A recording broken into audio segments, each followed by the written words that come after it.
vous direz, le Seigneur en a besoin. Matthieu 21, versets 1 à 14.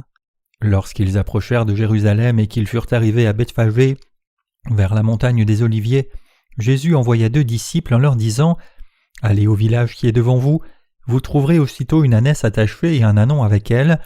Détachez-les et amenez-les-moi. Si quelqu'un vous dit quelque chose, vous répondrez « Le Seigneur en a besoin ». Et à l'instant il les laissa aller. Or ceci arriva afin que s'accomplisse ce qui avait été annoncé par le prophète. Dites à la fille de Sion, voici ton roi vient à toi plein de douceur et monté sur un âne, sur un ânon, le petit d'une ânesse. Les disciples allèrent et firent ce que Jésus leur avait ordonné. Ils amenèrent l'ânesse et l'ânon, mirent sur eux leurs vêtements et le firent asseoir dessus. La plupart des gens de la foule étendirent leurs vêtements sur le chemin, d'autres coupèrent des branches d'arbres et en jonchèrent la route. Ceux qui précédaient et ceux qui suivaient Jésus criaient « Hosanna au fils de David, béni soit celui qui vient au nom du Seigneur, Hosanna dans les lieux très hauts ».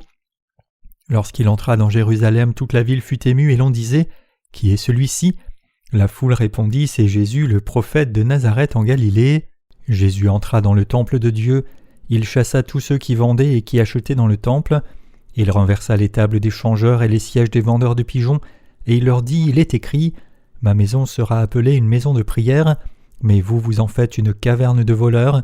Des aveugles et des boiteux s'approchèrent de lui dans le temple et il les guérit. Dans le passage des Écritures d'aujourd'hui, il est écrit « Lorsqu'ils approchèrent de Jérusalem et qui furent arrivés à Bethphagée vers la montagne des Oliviers, Jésus envoya 2 disciples en leur disant « Allez au village qui est devant vous, vous trouverez aussitôt une ânesse attachée et un ânon avec elle. Détachez-les et amenez-les-moi. Si quelqu'un vous dit quelque chose, vous répondrez « Le Seigneur en a besoin », et à l'instant il les laissera aller. » Matthieu 21, versets 1 à 3. Ce passage des Écritures décrit l'événement qui s'est produit lorsque Jésus est arrivé dans un village appelé Bethphagée avant son entrée à Jérusalem. Jésus dit aux disciples « Allez au village qui est devant vous, vous trouverez aussitôt une ânesse attachée et un ânon avec elle. Détachez-les et amenez-les-moi. » Vraiment, notre Seigneur est le Maître. Un jour, quand Jésus marchait près de la mer de Galilée, il vit Simon et son frère André jeter un filet dans la mer car ils étaient pêcheurs. Jésus leur dit alors « Suivez-moi et je vous ferai pêcheurs d'hommes. » Ils laissèrent immédiatement leur filet et le suivirent. Marc 1, versets 16 à 18. Avec ces simples mots prononcés par Jésus, Pierre et André ont commencé à le suivre. Cette fois-ci, Jésus dit aux disciples « Allez dans le village appelé Bethphagée, détachez l'ânesse attachée avec son ânon et amenez-les-moi. » Jésus leur dit d'aller dans le village devant eux et d'apporter l'ânesse et son ânon avec lui. Les disciples de Jésus avaient de bon sens, donc ils ont dû avoir la pensée « Eh bien, il nous dit de prendre l'âne de quelqu'un d'autre et de lui apporter sans autorisation. Que dira la personne si on nous attrape? La personne ne dira-t-elle pas que nous sommes des voleurs? Si c'est le cas, que ferons-nous » Donc ils ont demandé à Jésus « Que ferons-nous si quelqu'un dit quelque chose ?» Alors le Seigneur dit « Dites que le Seigneur en a besoin. » Que ferons-nous si quelqu'un nous critique? Dites que le Seigneur en a besoin. Chers croyants, notre Seigneur est-il le roi ou pas? Le Seigneur est le Créateur et le roi. Que peut dire une créature quand le Créateur dit qu'il en a besoin? La créature n'aura-t-elle pas rien à dire? La réponse de Jésus est claire et c'est des paroles merveilleuses. Parfois, nous pensons que le Seigneur dit des choses qui sont trop présomptueuses. Le Seigneur choisit les frères et sœurs dans son Église en disant « Le Seigneur a besoin de toi, viens ». Qu'est-ce que c'est? Notre Seigneur dit qu'il a besoin d'un âne, mais le Seigneur a-t-il besoin d'un âne? Les ânes sont incroyablement bornés. Un âne est un animal qui va dans une direction quand on lui dit d'aller dans une autre direction, et dans l'autre quand on lui dit d'aller dans l'une. Un âne n'écoute même pas ce que dit le maître. Le fait est que le Seigneur avait besoin d'un âne, et si le Seigneur dit qu'il a besoin de quelque chose, alors il peut l'utiliser de toute façon. Nous devons comprendre que si le Seigneur nous dit d'apporter les ânes, cela signifie qu'il a déjà permis qu'ils soient utilisés. Chers croyants, comment le Seigneur utilisera-t-il l'âne? Puisque les ânes héritent du tempérament de leurs parents, fondamentalement depuis leur naissance, ils sont obstinés, très bornés, durs, sauvages et prompts à frapper avec leurs sabots. Donc comment le Seigneur peut-il avoir besoin de quelque chose comme cela? Pour utiliser cet âne, il doit mettre un cœur doux dans le cœur de l'âne. C'est seulement en recevant un cœur doux que l'âne commence à bien obéir, son cœur borné étant parti et les habitudes résistantes rejetées. Quand le Seigneur dit qu'il voudrait l'utiliser, cela signifie qu'il l'utilisera en le dressant d'abord. Nous sommes fondamentalement bornés et méchants, nous avons l'habitude de faire des choses selon notre propre volonté bornée.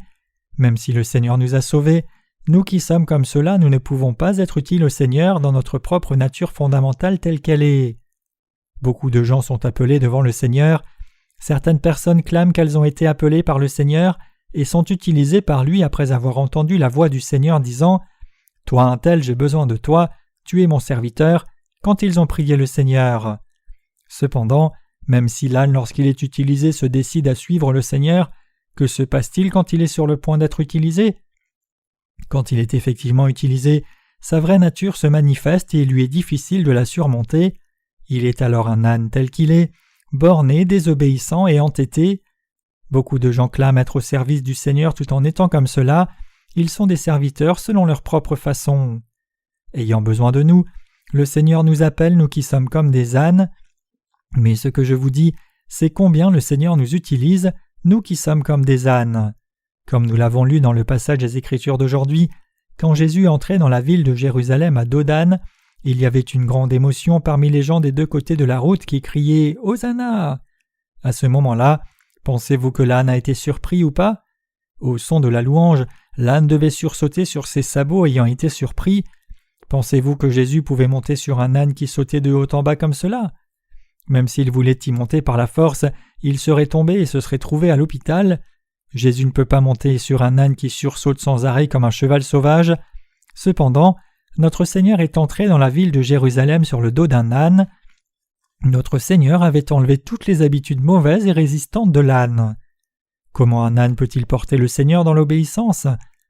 La nature mauvaise de l'âne, la résistance et toutes les choses semblables sont des fautes devant le Seigneur, mais le Seigneur a porté même ses péchés. Il est écrit « Tu rachèteras avec un agneau tout premier-né de l'âne, et si tu ne le rachètes pas, tu lui briseras la nuque. Tu rachèteras aussi tout premier-né de l'homme parmi tes fils. » Exode 13, verset 13. Même ces péchés de l'âne qui est défiant, au cou raide et avec une attitude « je ne le ferai pas » ont aussi été rachetés par notre Seigneur quand il est venu comme l'agneau du sacrifice. À cause de ces choses, l'âne devait être maudit et mis à mort, mais en tuant un agneau sage, obéissant et innocent à la place de l'âne, le fait est que l'âne était sauvé par la rédemption de ses péchés. Comme cet âne portait le Seigneur, il aurait pu vouloir donner des coups de sabot de temps en temps, et par moments il aurait pu ne pas vouloir écouter le Seigneur. Cependant, parce que le Seigneur avait pris tous ses péchés, il était reconnaissant et parce qu'un cœur doux, à la différence du précédent, était en lui, l'âne pouvait oublier son cœur pécheur. Un âne peut aller loin en portant une charge, mais il déteste porter une personne. Mais puisqu'il avait reçu la rémission des péchés en Jésus-Christ, il était si heureux de porter Jésus-Christ, à tel point que lorsqu'il entrait dans la ville de Jérusalem en portant Jésus sur son dos, il était si heureux de voir les gens crier « Hosanna !» et donc l'âne entra dans la ville de Jérusalem avec un grand sourire. Notre Seigneur nous a changés comme cela. Nous ne pouvons pas imaginer combien notre Seigneur nous a changés. En rachetant notre nature méchante, tout le mal de la désobéissance habituelle au Seigneur et la disposition à commettre le péché comme un âne, en tant qu'agneau du sacrifice, le Seigneur a tout changé en nous. Mes chers croyants, croyez-vous dans cette vérité? Je suis certain que oui. Puisque notre Seigneur a changé tous ceux qui l'ont rencontré, nous avons en nous un cœur plein de cette reconnaissance. Dans le passé, il nous était difficile de suivre le Seigneur et cela amène même des symptômes de rejet. Mais puisque le Seigneur a racheté tous ses péchés, le mal et la souillure, c'est devenu une joie de porter le Seigneur sur notre dos et de le servir. Maintenant cela a entièrement changé. Maintenant la joie de servir le Seigneur et de vivre selon sa volonté est devenue plus grande et plus belle que la joie qui vient du monde, et ainsi nous voulons maintenant servir le Seigneur volontairement. Nous ne sommes plus maintenant les mêmes que dans le passé, le but de notre vie a aussi changé. Après avoir reçu la rémission des péchés, nous avons encore un cœur méchant, des pensées de nous-mêmes et nos propres convictions, mais il y a eu un grand changement dans la façon dont nous avons vécu dans le passé avant de rencontrer le Seigneur. Notre système de valeurs, façon de penser et nos habitudes sont différents de ceux du passé. Comme tous les aspects des choses ont changé, nous devons rejeter nos propres voies du passé. Après être nés de nouveau au départ, nous pensons « c'est un peu étrange, Je ne pense pas que je pourrai suivre le Seigneur jusqu'à la fin en suivant le Seigneur. Cependant, ce n'est pas le cas. Comme Satan le diable ne peut plus nous tromper, nous sommes en fait devenus une nouvelle créature et un enfant de Dieu. C'est simplement que nous n'avons pas pu réaliser chaque jour que le Saint-Esprit est dans nos cœurs, le fait que nos cœurs sont devenus doux et que nos buts et notre nature ont changé. En réalité, tout a entièrement changé pour nous. C'est parce que nous ne connaissons pas bien ce fait. Ce que nous aimions dans le monde est déjà devenu vil pour nous. Les choses du monde que nous aimions peuvent sembler bonnes pour un moment, mais nous découvrons vite qu'elles ne sont pas bénéfiques pour nos esprits. C'est parce que le Saint-Esprit réside maintenant en nous et parce que nous avons le cœur doux et bon qui aime le Seigneur en nous. Nous devons devenir conscients du fait qu'un cœur doux, non le méchant qui s'oppose à la volonté du Seigneur, est en nous. Clairement, nous possédons un tel cœur maintenant. C'est seulement parce que nous ne sommes pas encore mûrs dans la foi, mais le fait est que ce sont clairement les aspects du cœur de ceux qui sont nés de nouveau. Quand le Seigneur a dit qu'il nous utiliserait, nous qui sommes comme des ânes, il parlait des prémices du fait qu'il changerait personnellement nos cœurs entièrement. Avant d'être nés de nouveau, les choses du monde que nous pouvions voir étaient tout pour nous, mais maintenant, nous avons réalisé que nous ne pouvons pas obtenir la satisfaction des choses du monde. C'est parce que nous sommes devenus un âne qui jouit de l'accompagnement du Seigneur, plus que du fait de porter toutes sortes de charges du monde. Même après avoir reçu la rémission des péchés, quand nous sommes encore trop jeunes, nous disons en parole que le monde ne nous satisfait pas, mais le fait est que nous avons trop de désir d'être portés par le monde, telle est notre situation. Cependant, notre cœur au fond de nous-mêmes est tellement différent, nos cœurs et pensées désirent vivre selon la volonté du Seigneur. Clairement, aussi longtemps qu'il y a quelqu'un pour nous conduire, nous avons le désir de vivre selon la voie juste, conduit par quelqu'un.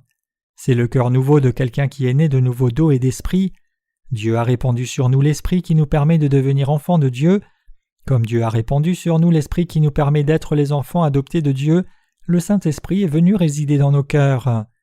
Dans le cœur de ceux qui croient dans l'évangile de l'eau et de l'esprit, par lequel Jésus a expié tous les péchés, il n'y a pas de péché, et puisque le Saint-Esprit y réside, ils ont maintenant le désir d'obéir, de se soumettre et de suivre la volonté du Père. Dans le cœur des saints se trouve le désir de participer à ce que la volonté de Dieu se réalise, et le désir d'offrir, même si c'est peu, le peu de force si cela peut aider à réaliser cette volonté. Combien notre nature en elle-même a-t-elle changé après que nous ayons reçu le salut? Parfois, des personnes abandonnent le service du Seigneur après s'être regardées elles-mêmes, mais le Seigneur, au lieu de disqualifier l'âne en cours de route, continue de le monter. Même si nous pouvons continuer d'avoir des manquements, j'espère que vous et moi réalisons dans nos cœurs le fait que le Seigneur a continué de monter l'âne en le faisant changer.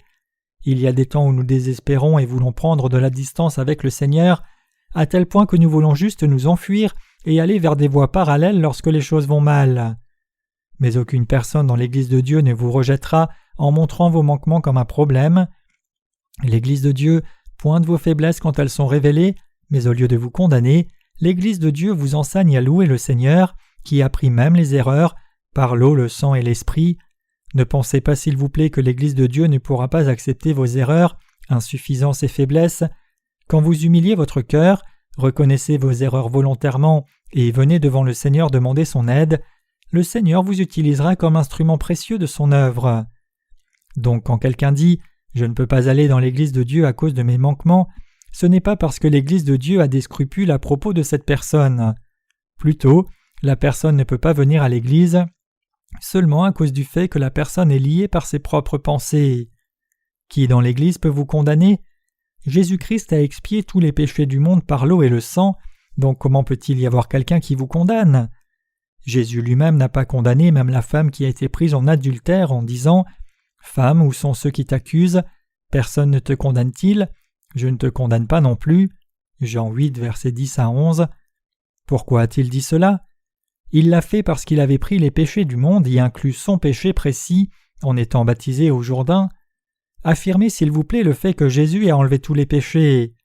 Tout comme Jésus avait lavé les pieds de Pierre, quand vous affirmez une fois encore le fait que Jésus a aussi porté les péchés que vous allez commettre, votre esprit est restauré et avec un cœur nouveau vous serez fortifié et accompagnerez le Seigneur. C'est cela méditer l'Évangile quotidiennement, et par cette méditation votre âme est ravivée. Dieu rejettera-t-il une personne à cause de ses habitudes de la chair, faiblesse et souillure? Ce n'est pas le cas. Notre Seigneur a dit qu'il a besoin de l'âne. Le Seigneur nous utilise, nous qui sommes comme un âne.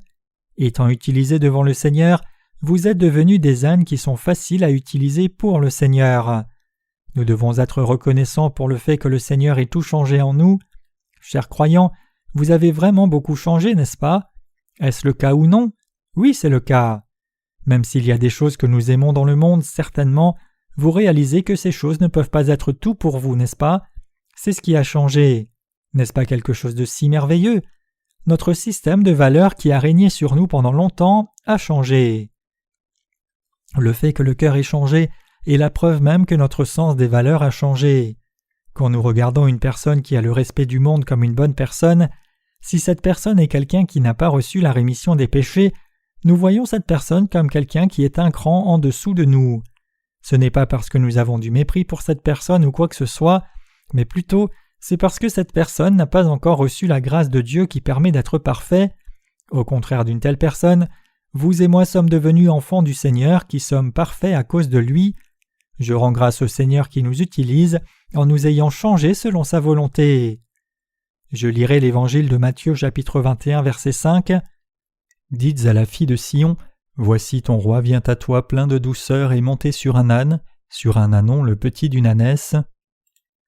Chers croyants, comment le Seigneur pouvait-il monter sur un âne? Le fait est qu'un cheval blanc ne conviendrait pas pour lui, monter sur un ange ne lui conviendrait pas, et il a le pouvoir de monter sur un nuage comme le roi singe de la légende chinoise, et même si monter sur un char tiré par un millier d'étalons blancs ne serait pas suffisant à exposer sa majesté, le Seigneur est monté volontairement sur le dos d'un âne, bien moins qu'un char tiré par des chevaux, ne méprisant pas le dos d'un âne désobéissant et borné. Le Seigneur est si humble au point de travailler avec nous qui sommes comme des ânes. Le Seigneur est si humble et doux. Autrement, comment le Seigneur pourrait-il travailler avec des humains comme nous, n'est-ce pas? Considérant seulement le fait que le Seigneur a besoin de nous, nous pouvons réaliser que le Seigneur est quelqu'un de très humble, plein de bienveillance. Devant le Seigneur qui est si bienveillant, je voudrais que vous déposiez vos lourds fardeaux du cœur et lui demandiez de l'aide. Le poids sur le cœur est plus lourd que le poids dans la chair. Un cœur qui tombe malade est moins curable qu'une chair qui tombe malade. La Bible dit « L'esprit de l'homme le soutient dans la maladie, mais l'esprit abattu, qui le relèvera ?» Proverbe 18, verset 14. C'est pour cela que j'espère que toutes vos maladies du cœur soient guéries avant tout le reste. J'espère que vous vous sentez léger dans votre cœur, puis vous rendrez grâce au Seigneur qui a porté tous vos péchés et a besoin de vous. Dans le passage des Écritures d'aujourd'hui, lisons les versets 12 à 14. « Et Jésus entra dans le temple de Dieu, et chassa dehors tous ceux qui vendaient et qui achetaient dans le temple, et il renversa les tables des changeurs et les sièges de ceux qui vendaient les colombes, et il leur dit, « Il est écrit, ma maison sera appelée une maison de prière, mais vous en avez fait une caverne de voleurs, et des aveugles et des boiteux vinrent à lui dans le temple, et il les guérit. » Cela se passa après que le Seigneur soit entré dans la ville de Jérusalem, et cela montre ce que les gens qui sont sauvés feront dans l'Église de Dieu. Après être entré dans la ville de Jérusalem, le Seigneur a chassé tous ceux qui achetaient et vendaient dans le temple. Comme la Bible dit qu'il l'a fait, nous ne pouvons qu'examiner attentivement cette partie. Pour une personne née de nouveau, lire la Bible avec des yeux qui doutent de la vérité de la parole est mauvais, mais il est bon d'utiliser des yeux qui recherchent la vérité pour comprendre le message spirituel de certaines parties de la parole. Le Seigneur a renversé les tables de ceux qui changeaient de l'argent dans le temple et a rejeté tous ceux qui achetaient et vendaient des animaux à sacrifier là. Au lieu de les chasser seulement, le Seigneur a renversé les tables pleines de ceux qui changeaient de l'argent et les sièges de ceux qui vendaient les colombes. Ne pensez-vous pas que le Seigneur a un caractère bien trempé? Pensiez-vous que le Seigneur était seulement doux et humble? Le Seigneur ne laisse pas passer les mauvaises choses, mais au lieu de cela il les renverse.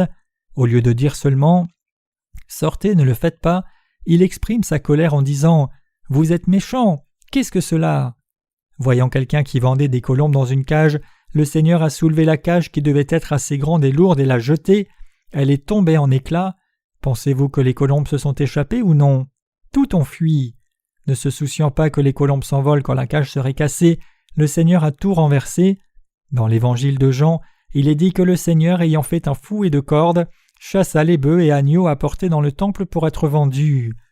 Notre Seigneur a fait cette œuvre. Ceux qui sont nés de nouveau ne peuvent pas faire l'œuvre qui poursuit les bénéfices personnels dans l'Église de Dieu. Si quelqu'un fait l'œuvre qui loue une personne, œuvre pour son propre bénéfice, ou œuvre à acheter et vendre des biens dans l'Église, cette personne est renversée par le Seigneur. Certains prédicateurs disent « Recevez le feu et recevez le Saint-Esprit » dans toutes les réunions de réveil, en recevant beaucoup d'argent comme salaire après chacune de ces réunions. Ce genre de comportement est si vulgaire que je ne veux même pas en parler. Que pensez-vous que le Seigneur fera à ces gens? Le Seigneur ne laisse pas vivre les gens comme cela tranquillement, il les renverse tous. Pour que ces choses n'arrivent jamais, une vraie Église de Dieu ne doit jamais les tolérer. Nous ne pouvons pas laisser une personne qui n'est pas née de nouveau se tenir derrière la chaire et prêcher la parole juste parce que cette personne est d'un bon niveau académique au sens mondain, éloquente, diligente et diplômée d'une bonne école de théologie. Toutes ces choses ne peuvent pas être tolérées. Ce que nous devons faire, c'est désigner correctement la personne en disant « Tu n'es pas du peuple de Dieu », mais au lieu de cela, si nous écoutions les sermons de la personne, aimant son apparence extérieure, ce serait quelque chose de très stupide. Notre Seigneur ne laisse pas se faire des choses comme l'achat et la vente de biens, la louange d'un homme et la poursuite de l'argent dans son Église, mais au lieu de cela, il les renverse d'un seul coup. Nous devons réaliser clairement que notre Seigneur ne tolère pas ces choses. Quand je vois les églises aujourd'hui, j'ai de la pitié. Je souhaite qu'il y ait plus d'églises de Dieu dans chaque ville. Je souhaite qu'il y ait au moins 5 églises de Dieu correctes dans la ville de Changcheon où je vis. Si cela se produit, la ville de Changcheon deviendra une ville qui croit au véritable évangile et donc sera bénie. Plus les églises de Dieu grandissent, plus le monde change. Devenir un ancien en faisant beaucoup de dons financiers est un phénomène qui est devenu trop commun dans les communautés chrétiennes d'aujourd'hui.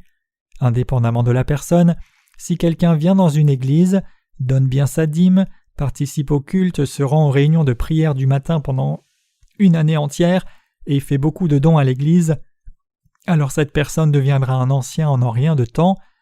Même si ceux qui ne sont pas nés de nouveau font cela, l'Église de Dieu dont la tête est Jésus-Christ ne peut pas le faire. Récemment, alors que notre Église tenait une réunion de réveil, un homme est venu et a agi avec tant d'orgueil et de force en jouant des épaules et disant « Je suis un ancien de telle et telle Église ». C'était vraiment un spectacle. Nous renvoyons ces personnes calmement. Nous leur disons « Si vous voulez vraiment recevoir la rémission des péchés en écoutant la parole attentivement, prenez un siège, mais si vous ne voulez pas recevoir la rémission des péchés, alors partez calmement s'il vous plaît. Si vous voulez avoir une longue conversation au sujet de la dénomination qui a raison ou tort, rencontrons-nous et parlons au temps opportun quand il n'y a pas de réunion. Je vous recevrai à ce moment-là. Je vous paierai à manger et tout ce qu'il faut, mais rappelez-vous de ça. Si vous voulez recevoir la rémission des péchés, ne devriez-vous pas abandonner votre position dans votre Église et écouter la parole avec un cœur humble? Avez-vous des péchés dans votre cœur? Ayant des péchés, comment pouvez-vous être un ancien? Ayant des péchés, comment pouvez-vous être un pasteur? Vous êtes seulement un escroc. Un tel pécheur doit recevoir le salut en écoutant la parole d'évangile de l'eau et de l'esprit puis en y croyant. L'Église doit faire l'œuvre que notre Seigneur a faite. En faisant l'œuvre du Seigneur, on doit le faire avec sagesse, mais quand quelqu'un est vraiment méchant et n'écoute pas les serviteurs de Dieu, parfois nous devons rejeter cette personne. En dépit d'avoir été méchante, si cette personne se reconnaissait comme étant méchante, nous pourrions tolérer les erreurs de cette personne et lui enseigner la parole de Dieu qui la raviverait. Dans la Bible, il est dit que la maison du Seigneur est une maison de prière. Ainsi, qui sont ceux qui peuvent faire des prières dans l'Église de Dieu? Ce ne sont autres que les gens qui ont reçu la rémission des péchés. L'Église de Dieu n'existe jamais pour le bénéfice d'une seule personne humaine. Donc dans l'Église de Dieu, aucun humain ne devrait jamais être un roi. Nous devons écouter ce que le Seigneur dit et nous devons l'avoir lui seul comme roi dans nos cœurs. Seuls les justes peuvent prier Dieu dans son Église. Une fois que nous réalisons la volonté de Dieu à travers la Bible, tout ce que nous devons faire c'est avancer avec assurance, sans avoir besoin de penser davantage. Même si le travail semble impossible pour nous humains, l'Église de Dieu poursuit la tâche avec foi. Ici, au milieu de l'estrade de notre Église, il y a une chaise vide. Mais qui doit prendre ce siège? Le Seigneur doit prendre ce siège. Puisque c'est le trône du roi, un humain ne doit pas s'asseoir là. Une vraie Église est un endroit où les gens reçoivent la rémission des péchés de la part du Seigneur. cherche et pratique la volonté du Seigneur devant lui et travaille à l'expansion du royaume de Dieu. L'Église de Dieu n'est autre qu'un endroit où le peuple de Dieu se réunit et mène sa vie. Spirituellement parlant, c'est Jérusalem, la ville de paix. Le Seigneur a fait ses œuvres à Jérusalem. N'y a-t-il pas des personnes qui, en venant dans l'Église du Seigneur et voyant que l'Église ne les traite pas hautement, diraient « Pourquoi me traite-t-il de cette façon ?» Il y a des moments où le Seigneur traite les gens sévèrement. Face à ceux qui sont arrogants en esprit, le Seigneur le fait. Ceux qui élèvent une voix sainte et disent « Ô Dieu, toi qui es saint et miséricordieux, je te prie », en dépit de leur cœur plein de péchés, sont des hypocrites qui sont comme des tombeaux blanchis. Le Seigneur ne laisse pas ces gens comme cela, mais plutôt il les retranche en son temps. Même si ce ne sont pas des gens de Dieu, ils sont si efficaces dans l'imitation des serviteurs de Dieu. Le Seigneur ne laissera pas ces gens, mais plutôt il les reprendra sévèrement. Les disciples du Seigneur peuvent aussi faire la même chose à ces gens. Au lieu de gérer l'Église selon une éthique humaine, l'Église de Dieu doit voir ce que le Seigneur a fait, puis avancer en unissant les cœurs pour cela. L'on ne doit pas évaluer l'Église avec les standards de l'éthique humaine. Si quelqu'un devait évaluer l'Église de Dieu selon l'éthique humaine et les standards moraux, seuls des sentiments de mécontentement apparaîtraient et l'Église aurait seulement l'air de quelque chose de faux. Si l'on devait regarder à travers des lunettes de courtoisie, l'on commencerait à juger les choses de l'Église en disant « Cela ne devrait pas être comme ceci, et ceci ne devrait pas être comme cela ». Ceux qui sont nés de nouveau récemment ont des difficultés à s'adapter au nouvel environnement, c'est-à-dire à la culture centrée sur l'Église, car ils ont mené leur vie entière jusqu'à maintenant en portant des lunettes de l'étiquette et ce qui semble éthique. Quand ils entrent dans l'Église, ils sont incapables de s'ajuster d'abord parce qu'ils ont vécu en portant des lunettes de faire et ne pas faire, c'est-à-dire les lunettes de la loi seule. Cependant, nous devons penser « Que dit le Seigneur ? Quel genre d'œuvre le Seigneur a-t-il accompli dans le temple ?» Le Seigneur avait enlevé le mal, c'est-à-dire les gens qui cherchaient le bénéfice de leur propre chair. Alors l'Église de Dieu doit aussi enlever la partie des gens qui cherchent le bénéfice pour eux-mêmes. C'est parce que le Seigneur doit d'abord devenir le roi de chacun de nous qui sommes justes, et parce que le Seigneur doit être élevé avant quoi que ce soit. Nous devons vivre en ayant reçu la grâce du roi, en faisant des prières qui recherchent le salut devant le Seigneur, le roi de tous les rois. Nous devons demeurer dans les valeurs et l'ordre établis par Dieu, et donc avant quoi que ce soit, nous devons aimer Dieu d'abord. Dans l'évangile de Matthieu chapitre 23, il est dit « Malheur à vous, scribes et pharisiens hypocrites, parce que vous payez la dîme de la menthe, de l'âneth et du cumin, et que vous laissez ce qui est plus important dans la loi, la justice, la miséricorde et la fidélité, c'est là ce qu'il fallait pratiquer sans négliger les autres choses. » Selon la parole de Dieu, nous devons aimer Dieu premièrement puis aimer les gens.